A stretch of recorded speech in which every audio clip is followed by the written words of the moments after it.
Alam ko naman na hindi lahat ng tao pareho. Alam ko na hindi panghabang buhay makakaranas ng sakit ang puso. Pero natatakot pa rin ako. Natatakot akong sumugal ulit. Natatakot na muling matalo sa laro ng pag-ibig. Ilang beses na kasi ako nasaktan. Ilang beses ko ulit tinapangan. Umaasa na sana sa pagkakataong yun ay totoo na. Tapos kalaunan, masasaktan na naman din pala. Hindi mo naman siguro ako masisisi kung bakit takot akong sumubok ulit. Ayoko na kasing maranasan yung sakit na naranasan ko dati. Ayoko nang maiwan ulit sa ere. Ayoko nang makita ang sariling umiiyak habang malalim na ang gabi. Ayoko nang malagay sa sitwasyon na parang hindi ako sapat kahit binigay ko naman na ang lahat. Ayoko na ulit madurog at maiwang basag-basag. Dahil hindi birong buuin ang sarili pagkatapos kong madurog.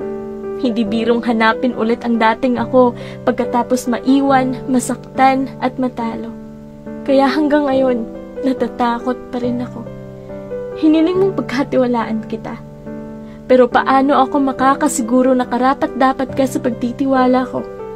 Paano ako makakasiguro na hindi sakit ang sasapitin ko sa'yo? Nasabi na nila dati ang mga katagang sinasabi mo. Mga pangungusap na puno ng pangako. Yung mga hindi kita sasaktan. Iba ako sa kanila, hindi kita papabayaan at iiwanan. Hindi ko sasayangin ang pagtitiwala mo. Hindi ko hahayaang masayang ang isang tulad mo. Narinig ko ng lahat ng yan, pinagkatiwalaan ko pa. Pero kalokohan lang din naman pala dahil silang lahat ay kabaliktaran ng mga sinasabi nila. Kaya sabihin mo nga, paano ako magtitiwala ulit? Paano mo mapapatunayang ipapanalo mo ako? Paano? Handa ka bang mahalin ako sa kabila ng mga takot ko? Handa ka bang mahalin ang tulad kong takot nang sumugal sa pag-ibig?